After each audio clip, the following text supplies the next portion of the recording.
Boa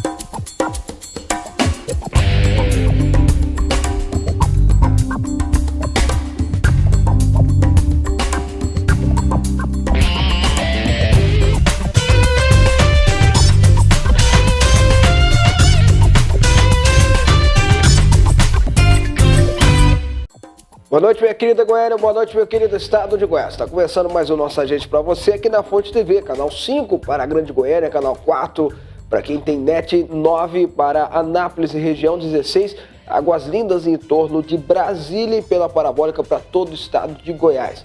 Hoje, no Nossa Gente, nós vamos falar sobre dependência química, principalmente sobre o chamado uso de drogas ilícitas, como a cocaína, o crack e a maconha.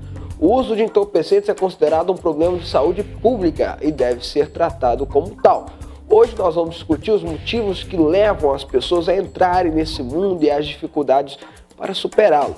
Como os pais devem estar atentos a prevenir o uso de drogas pelos filhos e quais ações políticas devem ser implementadas pelo poder público para prevenir e combater o uso das drogas na sociedade. Para debater esse assunto, eu estou recebendo hoje o psiquiatra e especialista em dependência química, o Dr. Alex Bueno. Recebo também o gerente do Departamento de Saúde Mental da Secretaria Estadual de Saúde, Vera Lúcia Cardoso, e o psicólogo coordenador do Grupo de Trabalho de Álcool e Drogas do Conselho Regional de Psicologia, Alfredo Rocha. O programa hoje está imperdível, muito importante esse debate, essa discussão. Em um minuto eu já volto com os meus convidados.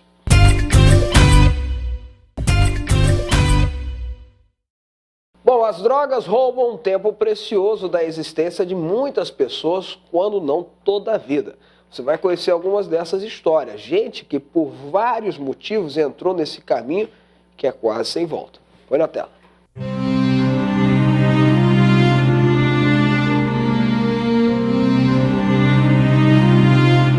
O álcool tirou desse comerciante a família, os amigos, a saúde e a vida. A minha vida foi só destruição, né? Perdi o respeito com todo mundo, perdi a confiança com a minha família, perdi a confiança com a minha filha, com a minha mulher, confiança com ninguém mais tinha, acabei com tudo que eu tinha. No início, ele apenas ajudava o pai no comércio da família, mas o contato direto com as bebidas alcoólicas serviu como incentivo para a dependência. Foi ali, entre os amigos, que o comerciante aprendeu a beber. Aos 13 anos, envolvia muito com amizade, as amizades que eu tinha também bebia e através das amizades e trabalhando no supermercado, aí comecei a entrar no mundo da bebida. Conhecida como a mãe das ruas, essa mulher de 44 anos, que preferiu não ser identificada, conta o que fez com que ela entrasse no mundo das drogas.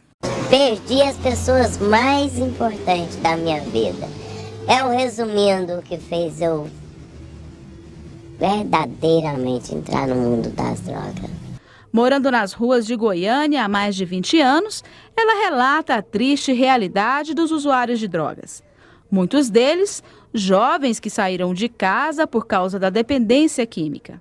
Aqui vem mãe, caçando os filhos. Eu sei onde tá. Vamos lá que eu levo. Chego lá e fico a fugir, parou, não foge, a sua mãe. Encontram. A mãe sai feliz. Pelas ruas de Goiânia não é difícil encontrar usuários de drogas. Em qualquer esquina, nos bairros nobres ou na periferia. À luz do dia, eles estão ali, em pequenos grupos ou sozinhos, consumindo drogas, sem se importar com a movimentação ao redor. Então viemos às ruas para saber dos próprios moradores como é viver nas ruas. Vamos falar com esse morador, que não vai ser identificado. Deixa eu te perguntar, fala pra mim como que é viver nas ruas. Viver na rua é difícil. O que você come durante o dia? Tem vezes que eu nem como. Por quê? Porque você não tem dinheiro pra comprar? Como que é? Porque a droga não deixa. Qual que é o seu futuro? Que só Deus sabe, minha vida. Só Deus. Tem esperança pro futuro? Só Deus sabe o dia de amanhã. Segundo o levantamento feito pela Pastoral da Terra, existe hoje em Goiás cerca de 900 pessoas em situação de rua. Dessas, aproximadamente 700 são maiores de idade e 200 menores. Outro dado assustador é que 70% deles são usuários de entorpecentes. Desses, 90% usam crack. Luana, nome fictício dessa personagem, faz parte dessa realidade.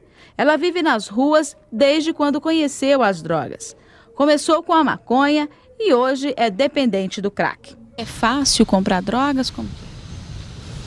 Para a gente que está na rua direto, a gente tem acesso mais fácil, porque a gente conhece tudo, né? A gente anda bastante, tem mais conhecimento. Não é tão... Hoje em dia nada é difícil, para o mal nada é difícil, né? Junto com a dependência química está o sofrimento da família. Com 55 anos de idade, Cleusa conta como é ser mãe de um usuário de drogas. O filho, que hoje tem 33 anos, começou a usar entorpecente aos 25. É muito triste para uma mãe. Então, cada dia que passa, eu sei que não é só eu, mas muitas mães estão aí, assim, com o coração, como fazer para salvar o seu filho? Assim sou eu estou lutando, sabe, para buscar em Deus o fortalecimento que Ele tem me dado para poder buscar para a cura dele. Esse caminho parece não ter volta. A dependência total da droga faz com que essas pessoas percam a noção do certo ou do errado. Eles vivem em qualquer lugar, sem se importar com o futuro ou com a própria segurança. Só pensam no momento de uma tragada, na euforia, na alucinação do efeito causado pelo uso da droga. Com o objetivo de recuperar tudo o que perdeu, Luana está decidida a se recuperar da dependência química e voltar para a família. É porque eu tenho meus filhos, né? Tenho 4 filhos. Então é um vazio muito grande. Está longe deles. Estar longe deles. Nós temos trabalhado aí diuturnamente, né, no meio deles e notando de perto o sofrimento deles. É um SOS de urgência, é um socorro de urgência que os moradores de rua estão precisando, entendeu? Para que enxergasse eles também como seres humanos que são, né, e que botasse mais amor, né, no coração de cada um para com eles, né? Isso ajudaria eles demais. Bom, para tratar desse assunto, eu estou recebendo aqui o Dr. Alex Bueno, que é psiquiatra, especialista em dependência química, a doutora Vera Lúcia Cardoso, que é gerente do Departamento de Saúde Mental da Secretaria Estadual de Saúde, e o doutor Alfredo Rocha, que é psicólogo e coordenador do Grupo de Trabalho de Álcool e Drogas do Conselho Regional de Psicologia. Vou começar com o doutor Alex Bueno aqui. A gente viu na reportagem falar muito de moradores de rua, que são dependentes químicos e tudo mais. Mas hoje as drogas não têm fronteira social, né, doutor? Está pegando todo mundo. Você diz a verdade. Realmente a dependência talvez seja a mais democrática, né, dessas doenças. Ela atinge a qualquer classe, a qualquer credo e tem se tornado cada vez mais um problema de saúde pública. Né, não só de saúde pública, de segurança pública, um problema social, mas que vem afetando bastante a saúde do goianiense, do goiano e do brasileiro. Que leva uma pessoa a mexer com drogas, doutor Alex? Uma série de circunstâncias, vulnerabilidades pessoais, né, aspectos sociais, de rotina, estresse, o dia a dia, o acesso fácil. O país está crescendo, o país está enriquecendo, cada vez mais rico, e a droga segue o dinheiro, né? Os maiores produtores de cocaína, crack, maconha são nossos vizinhos de fronteira. Então, o acesso fácil e as vulnerabilidades levam ao uso da substância. E naqueles mais vulneráveis, com a questão genética envolvida, vão se tornar mais suscetíveis à vida e desenvolver a dependência. Tá, doutora Vera Lúcia, trazendo a senhora para a nossa discussão, pela reportagem a gente pode fazer uma afirmação, perguntando para a senhora, existem cracolândias em Goiânia? Boa noite. Parece pelas reportagens, né, que começa a surgir o que se chamam de cracolândias. Né? Ficou tão popular em São Paulo esse termo, né? Tornou-se popular. O que eu acho que é complexo é que a divulgação só desse lado negativo, esse lado mais, vamos dizer assim, ameaçador do usuário de drogas que está na rua. né? Quando foca na Cracolândia, há um despertar na sociedade de que aquilo é uma grande ameaça. Tem que tirar, né? de perto, rápido, né? Tem que tirar de perto, tem que afastar, tem que espalhar todo mundo, né? E isso interfere, às vezes, em algumas políticas de saúde pública, né? Na realidade, quando dispersa todo mundo, você não resolveu o problema, você só espalhou pela cidade, né? E quando eles estão num lugar mais definido, a Secretaria da Saúde ela tem projetos de atuação nesses pontos, né? Quando eles se espalham, fica muito difícil, né? Porque faz parte do programa de saúde pública hoje os chamados consultórios na rua, né? Que são equipes de saúde que estão nas ruas tentando estabelecer uma vinculação com essas pessoas para poder levá-las a um tratamento, né? Porque não adianta levar à força. Eu ia fazer essa pergunta para a senhora. É mito ou é verdade? Eu sei que é verdade, até porque minha família já trabalhou muito nesse sentido, mas de pessoas que moram nas ruas, que mexem, que são usuários, sobretudo de crack, que quando chega, por exemplo, a Secretaria Estadual de Saúde, ou mesmo as instituições municipais, tentando levá-las para o tratamento, conduzi-las, convencê-las, como a senhora disse, porque a força, de fato, vai ser muito mais uma prisão do que um tratamento, e elas não querem sair da rua. Isso acontece? Acontece. Tem gente que está na rua porque escolheu morar na rua. Existe alguns moradores... E o que leva uma pessoa a querer morar na rua, doutor? Da mesma forma que o doutor Alex falou, que não existe uma causa única para a questão do uso de drogas, né? Não existe uma causa única para uma pessoa escolher morar na rua. E nem todo morador de rua é usuário de drogas. Tem pessoas que moram na rua porque querem morar na rua, né? Na questão dos adolescentes, isso já tem um outro fator. Em geral, é uma situação familiar de violência, de outras situações, que ele prefere ficar na rua do que na família, né?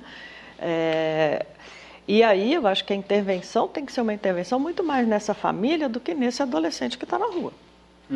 Né? E isso a gente ainda tem muita dificuldade de desenvolver metodologias, equipes de trabalho que realmente invistam nessa família para o adolescente poder sair da rua. Perfeito. Vou trazer o doutor Alfredo Rocha, ele que é coordenador do Grupo de Trabalho de Álcool e Drogas do Conselho Regional de Psicologia, para a nossa conversa. Me chamou a atenção na matéria, doutor Alfredo, que a moça, essa última moça, até colocaram o nome fictício dela, ela fala que tem 4 filhos e tudo mais, e está vivendo nas ruas, está mexendo com drogas e por aí vai. Mas eu gostei de uma frase, me chamou a atenção, porque não tem como gostar dessa frase, que ela falou: para o mal nada é difícil. Quando perguntou para ela se ela tinha acesso facilitado às drogas, ela fala: para o mal nada é difícil. Há uma consciência nessa turma que eles estão presos em algo que está fazendo mal a eles? Sim, existe, né? Inclusive, boa noite aí aos telespectadores aí do programa, mas existe. A droga ela tem um movimento muito interessante porque ela começa dentro de uma estrutura de prazer. E essa estrutura de prazer é que faz com que o uso aconteça, que seja intensificado. E, posteriormente, essa estrutura de prazer acaba sendo uma visão da dependência química. Então, o dependente químico tem a percepção do mal que a droga faz, os prejuízos que a droga causa, né, na sua vida, no seu cotidiano, mas a dificuldade de sair dessa droga, de deixar isso, né, de conseguir superar, porque é uma patologia, né, e é uma patologia que envolve muitos fatores, né? A questão do fácil acesso, da vulnerabilidade, as questões genéticas, social. Por isso que a dependência química é uma visão biopsicossocial. Mas o indivíduo tem a percepção que é um prejuízo, que causa dano, que ele está perdendo, da deterioração da família, das questões financeiras, os prejuízos como um todo. E é interessante, que me chamou a atenção no que ela falou também, é que mesmo na questão do usuário, e na reportagem de um modo geral, ainda a afetividade está muito presente. Tanto que aquela outra senhora que aparece na reportagem é a mãe da rua. Então, tem muito isso, viu? Isso mostra pra gente que o dependente químico, ele não está ceifado da sua afetividade, do seu amor, da sua socialização e tal. O que nós temos que desenvolver são caminhos para chegar até esse usuário e propor um tratamento. A questão hoje da dignidade da pessoa, do indivíduo, etc., tem que ser resgatado. Então, o tratamento químico que ele tem, do dependente químico, ele tem que ser feito dentro dessa perspectiva, né, da melhor solução, que nem sempre o dependente químico tem como decidir, porque a droga, ela é uma característica, uma doença que tem a questão dos transtornos compulsivos. Então, ele fica tão compulsivo em usar, tão fissurado, que o senso crítico dele ele perde o senso crítico. Daí a importância das intervenções, né, para a gente poder resgatar esse indivíduo, às vezes dele próprio, né, trazer para essa crítica, para ele poder fazer um acompanhamento, um tratamento. Eu ia demorar um pouco a entrar no assunto, mas já que o senhor tocou no assunto, eu já vou puxar. O senhor é a favor de internação compulsória? Essa é uma discussão assim, muito complicada, porque ela tomou um contorno muito politizado e muito mais ideológico do que técnico.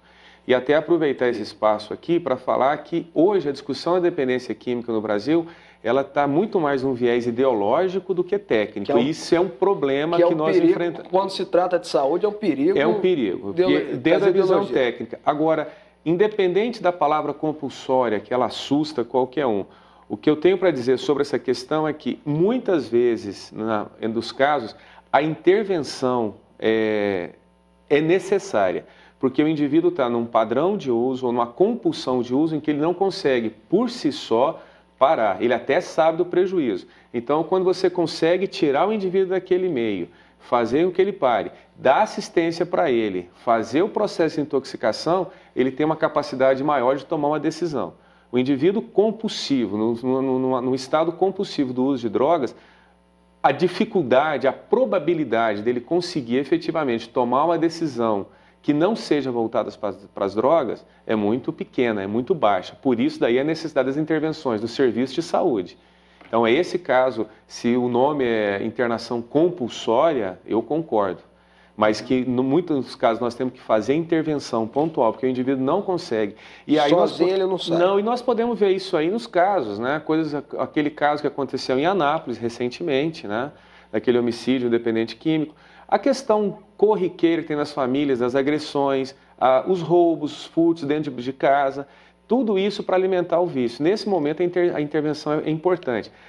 Agora, só para ressaltar também que quando a gente está falando dessa intervenção, nós não estamos falando internação manicomial. Não é colocar o indivíduo no manicômio, prender e não. É num local especializado, preparado, com equipe multidisciplinar e com assistência médica, psicológica e social.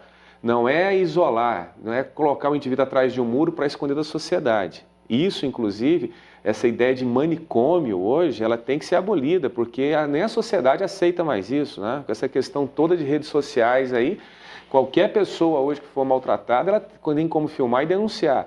Então, essa ideia de manicômio, ela tem que começar a perder essa força, porque agora existem lugares que são despreparados para a internação, existe. O que nós temos que ter, principalmente através do poder público, é a verificação disso e a qualificação desses lugares para receber esses pacientes. Com todo respeito e carinho que eu tenho por essas instituições religiosas que querem ajudar, que querem fazer um trabalho, isso inclui também, inclusive elas, viu, doutor? Porque não adianta nada ter só boas intenções, né? Sem dúvida. De ajudar, de levar a pessoa para uma chácara e olha, nós vamos ajudar ela aqui e tal. Se não tiver, eu até falo isso muito, até em palestras quando eu sou convidado, eu falo isso, olha, não adianta você ter um violão e plantar batata e achar que isso vai ajudar a pessoa. Mesmo que o seu coração seja cheio de boas intenções, se não houver um acompanhamento psiquiátrico, psicológico, se não houver uma série de projetos, de programas para ajudar essas pessoas, não vai adiantar nada. Eles vão aprender a tocar violão, mas não vão, depois que eles saírem de lá, não vão se recuperar. Trazendo o doutor Alex, fazer a mesma pergunta para ele. O senhor é a favor de internação compulsória, doutor Alex? Sim, a internação compulsória é uma das possíveis internações. A internação compulsória nada mais é do que a internação determinada pelo Poder Judiciário, através de processo e no processo, nos autos do processo, constam as motivações que vão levar o juiz a determinar a internação de um dependente químico. Existe a internação voluntária, onde a pessoa deseja o tratamento e pode ser admitida numa clínica. Existe a internação involuntária, onde a pessoa por alguma razão, em geral, clínica, não está em condições de decidir quando ela está colocando terceiros em risco, ou quando ela está se colocando em risco, ou quando ela está com problemas relacionados a furtos e roubos, ou uma pessoa que está se colocando em risco, com risco aumentado de contrair o HIV, por exemplo, que é muito comum a troca de sexo por droga nas dependências mais graves.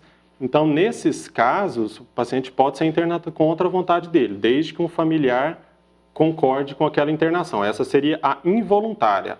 A compulsória independe do familiar. É o juiz quem determina a internação daquela pessoa e nos autos do processo vão constar as motivações para aquela decisão do juiz, né? Isso que a gente está discutindo aqui da internação, um paciente com dependência grave, ele está com as suas funções mentais e a sua cognição completamente prejudicada pelo uso da substância. Então, quando você consegue colocar essa pessoa num ambiente protegido, onde consiga ficar esse período inicial em abstinência, quer dizer, sem usar a substância, ele começa a conseguir recrutar algumas habilidades perdidas e consegue se estruturar para se inserir num projeto terapêutico, num programa de tratamento, que não necessariamente será a internação. O que a gente vê na rede é uma desintegração da assistência. O paciente, quando é internado, ele fica isolado naquela internação, ele recebe um alta e, de repente, não sabe para onde ir, o que fazer. E um paciente dependente químico sem assistência é um paciente com grande chance de entrar em crise. E um paciente em crise é um paciente que se coloca em risco ou coloca a sociedade... E não se recupera, que não traria valor nenhum, né? Não, ele pode se recuperar. A motivação, ela flutua, né? O tratamento depende da motivação da pessoa em parar. Mas uma pessoa que está morando na rua usando compulsivamente a droga, ela não vai conseguir recrutar essas habilidades e estruturar esse tratamento inicial. Eu acredito que até uma menor parte dos moradores de rua desejam morar na rua. Eles moram porque não tem para onde ir, o que fazer. Na rua, a regra é deles, né? Eles criam uma sociedade deles ali na rua.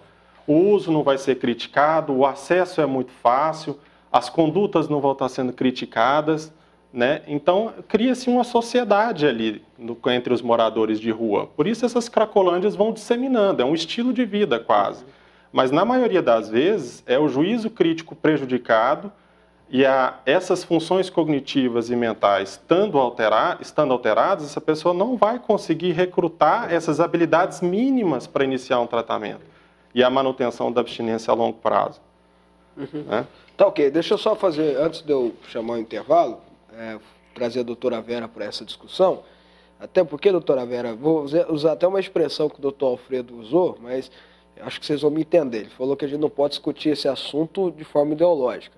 Eu vou usar uma expressão. Eu, ideologicamente, sou a favor da internação compulsória, só que eu acho que hoje não tem como colocá-la em prática. É que eu trago a pergunta para a senhora. Por quê? Porque nós não temos hoje, e aí a senhora responda, centros no Brasil inteiro, né?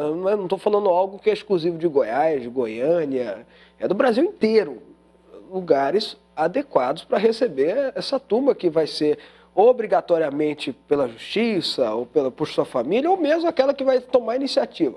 Eu estou errado ou a minha afirmação é correta? Olha, eu acho que o doutor Alex e o doutor Alfredo foram bastante abrangentes, foram bastante claros, concordo com as coisas que eles falaram. Talvez assim, a evolução da oferta de algumas drogas, da facilidade de acesso, o avanço da droga na nossa sociedade, parece que ele foi muito mais rápido, muito mais ágil do que o poder público teve condições de acompanhar. Né? Então, na realidade, nós estamos correndo atrás, né, de uma coisa que já avançou muito. Né? E aí entra essa discussão que o doutor Alex estava falando, né? Assim, você tem uma rede que ainda não está totalmente estabelecida. A rede de fornecimento da droga, de penetração da droga, ela está muito mais estruturada do que na nossa rede, tanto de combate, que a gente não pode esquecer a rede de combate à droga, como ele falou, né, nas fronteiras, sobretudo do tráfico e etc., né, e a rede de saúde e a rede de assistência social. Né? Trabalhar em rede é extremamente complexo, é extremamente difícil, é lento, mas é o que vai dar efetividade para o tratamento. Né? Então, nós estamos correndo com isso. Hoje, o Estado de Goiás tem 50 CAPs para atendimento, né, extra-hospitalar de qualquer pessoa com transtorno mental, seja usuário de drogas ou não. A gente tem mais 20 em processo de implantação. Né? Existe aí uma rede de SUS, né, tentando se integrar, que é a rede de saúde e a rede de assistência social, porque a questão do droga está muito envolvida com a questão social. Né? Então, aí estão criando os CRAS, os CREAS, mas são coisas que o poder público ainda está avançando lentamente. Aí vem uma demanda da sociedade, né, de pedir socorro, e o judiciário vem com a proposta da internação compulsória. E realmente a gente não tem infraestrutura para isso, para atender toda a demanda que está vindo do judiciário para a internação compulsória. Okay. Isso é um problema. Outro problema é a questão que o doutor Alex falou. A internação compulsória precisa ir para um lugar onde uma equipe multiprofissional, onde tenha um médico psiquiatra com apoio de uma equipe multiprofissional para realmente definir se essa internação compulsória é adequada ou não, porque tem algumas que não são necessárias, né? Elas acabam vindo mais por um problema social do que por um problema de saúde. Perfeito. Em um minuto eu vou voltar com os nossos convidados, com o doutor Alex Bueno, com a doutora Vera Lúcia Cardoso e o doutor Alfredo Rocha, para a gente conversar sobre esse assunto importantíssimo, mas eu vou conversar sobre a chamada descriminalização ou criminalização do uso das drogas, né? Hoje está tão em debate a questão da maconha. Vou conversar com eles. Em um minuto.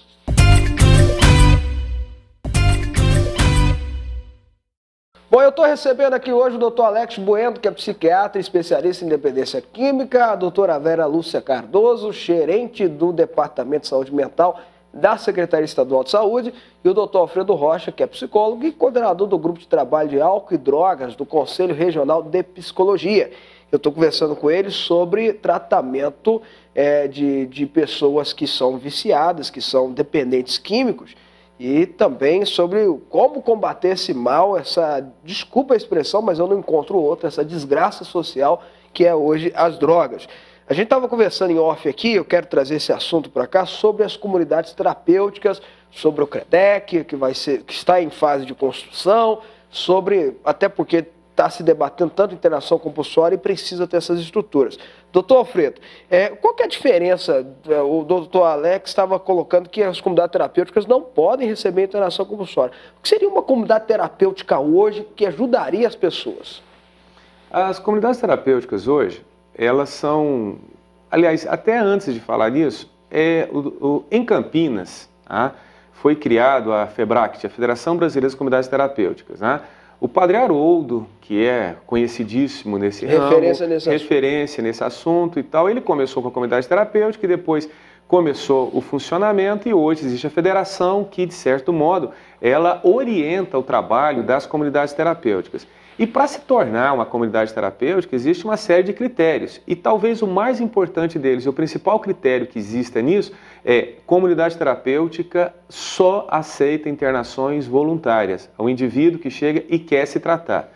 Diante desse desconhecimento sobre comunidade terapêutica, colocou do desconhecimento das comunidades terapêuticas e do desespero da população.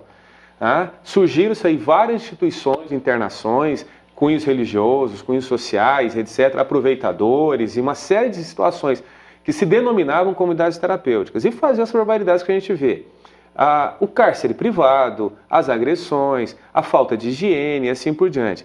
E tudo isso foi colocado dentro da mesma titulação, comunidades terapêuticas. Mas para se tornar comunidade terapêutica, efetivamente tem que ter uma série de regras. E hoje são as comunidades, são as instituições que são associadas à FEBRACT. Então é por isso que a gente já pode ter uma referência se a comunidade terapêutica é séria ou não, se é preparada ou não. Aqui em Goiás existem comunidades terapêuticas? Existem comunidades terapêuticas, inclusive a FEBRACT realizou no ano passado um curso de capacitação das comunidades terapêuticas aqui. Foi um curso de 200 horas. Hoje existe já a Associação das Comunidades Terapêuticas, que inclusive na sexta-feira agora terá eleição já para a nova diretoria das comunidades da associação. E são pessoas que estão começando a fazer um trabalho sério. E essa questão da regularização da comunidade terapêutica também já existe, inclusive em portaria do Ministério da Saúde. Só que o Ministério da Saúde mandou uma lista de exigências via vigilância sanitária que as comunidades terapêuticas, para se adequarem, é mais ou menos similar à adequação sanitária de um hospital. Então, é inviável para as comunidades terapêuticas. É por isso que tem que ter um olhar diferenciado das comunidades terapêuticas. Tem que chegar lá, tem que ter o projeto terapêutico, tem que ter equipe multidisciplinar, mas existe uma outra proposta. Você não pode adequar com uma instituição de saúde, por exemplo, no nível de hospital. Então, essa discussão está acontecendo hoje, por isso que nós não temos aí as comunidades terapêuticas, digamos, regularizadas como deveriam.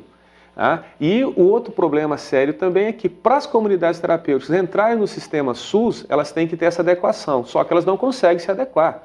Inclusive hoje tem verbas do governo federal destinadas às comunidades terapêuticas, mas ninguém tem acesso porque não tem adequação. Então fica um jogo de existe, mas não tem acesso, que nós temos que ter uma política, uma visão mais próxima das comunidades terapêuticas. Então falta esse olhar. Então as comunidades terapêuticas hoje tem que fazer parte da rede, como o doutor Alex falou, e é importante essa rede estar desintegrada, porque os CAPs, os hospitais gerais que recebem dependência química, eles são, na nossa visão, muito mais para receber uma porta de entrada, mas até a própria proposta deles não é como tratamento, porque a gente tem que pensar que a dependência química é um tratamento a longo prazo. Ela é um processo de desintoxicação, que aí a medicação pode fazer, mas ela é uma mudança de estilo de vida, de filosofia de vida. A droga faz parte da vida do indivíduo e ela vai ter que deixar de fazer parte. Então ele tem que se reorganizar. Para isso ele precisa de um tempo. E as comunidades terapêuticas têm esse papel. Então é nesse ponto que as comunidades terapêuticas têm que ter um olhar mais próximo, mais integrado com a rede e fazer parte da rede de tratamento de dependência química hoje. Aqui em Goiânia, em Goiás e no Brasil todo. Doutora Vera, a senhora queria falar? Eu queria passar uma informação. Existe uma equipe do governo do estado que está visitando todas as comunidades terapêuticas do estado.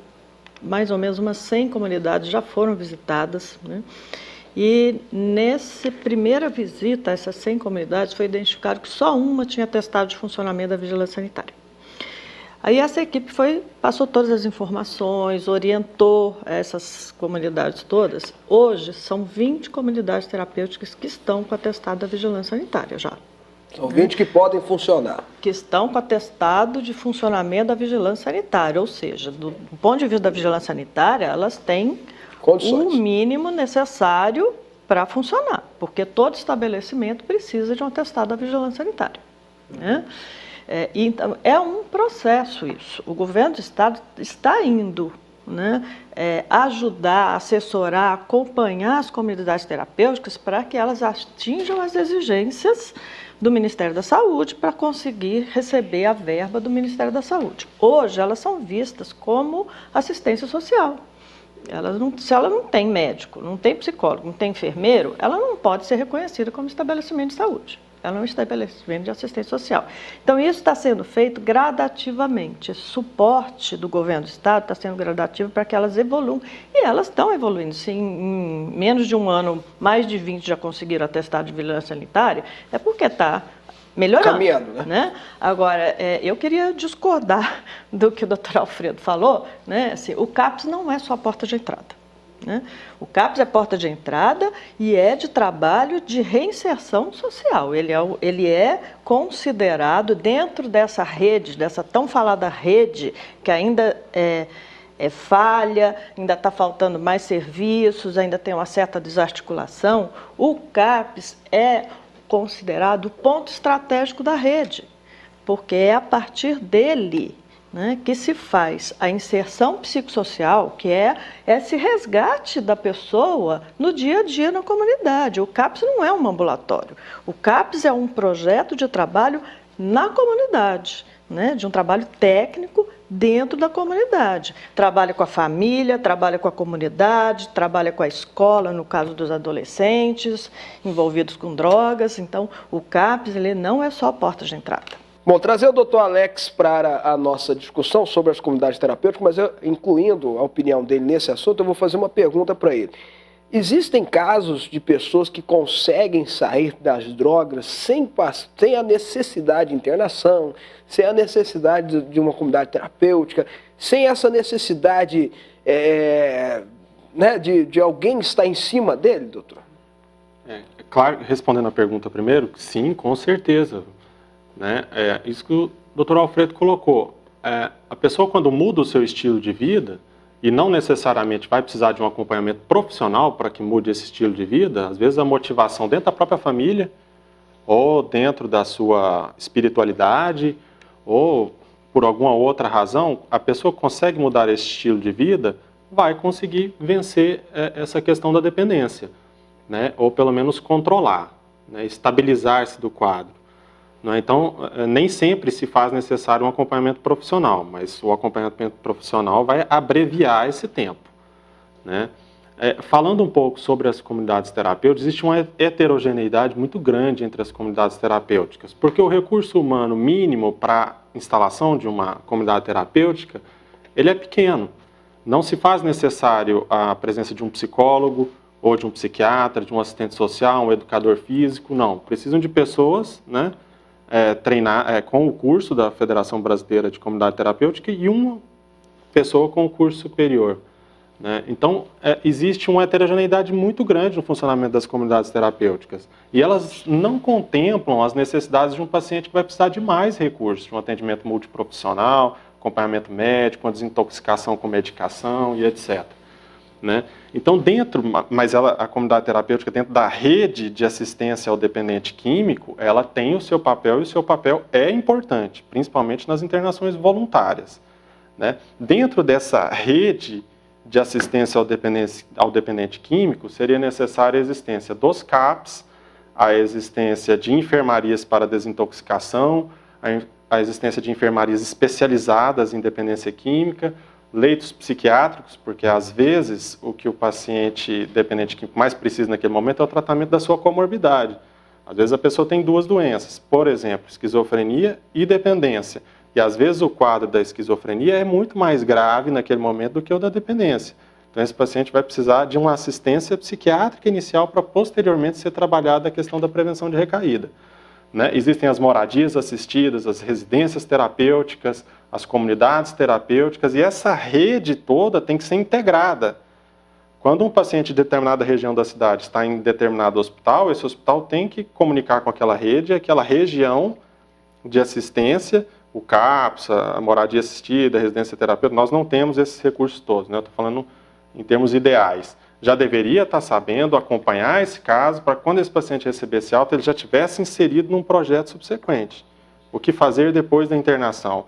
E uma coisa a se observar, a dependência química é uma doença crônica recorrente. A recaída faz parte da doença. Então, o mesmo paciente, num momento, pode necessitar de uma intervenção numa comunidade terapêutica. Numa outra crise, esse mesmo paciente pode ser que não venha se beneficiar da comunidade. Pode ser que ele vá necessitar de uma enfermaria para desintoxicação breve, ou de uma enfermaria especializada. Então, a necessidade é individual e ela muda. E a forma como você aborda esse paciente também tem que mudar. Você tem que estar preparado para ajudar ele de acordo com as necessidades dele. Nem todos os pacientes vão se beneficiar do mesmo aparelho. Do mesmo aparelho, né? Uma grande parte vai se beneficiar do CAPS, mas pode ser que, num momento, um paciente não vá se beneficiar de um CAPS, ele precisa de um outro tipo de assistência. Então, essa rede tem que estar adaptada para absorver esse paciente e trabalhar essa motivação sempre. Eu vou ficar devendo para você aí de casa a questão da descriminalização das drogas ou a criminalização do usuário de drogas e por aí vai, dependendo de qual é o foco, né, dessa discussão, que eu acho de suma importância. Vou ficar devendo. Vou chamar os meus convidados que vieram hoje para um próximo programa para a gente discutir esse tema, mas realmente o nosso tempo acabou. Quero agradecer ao doutor Alfredo Rocha pela participação, doutora Vera Lúcia, obrigado pela participação, doutor Alex Bueno, obrigado pela participação. Eu que agradeço. Vou encerrando por aqui, obrigado pelo seu carinho, pela sua companhia, amanhã a gente está de volta.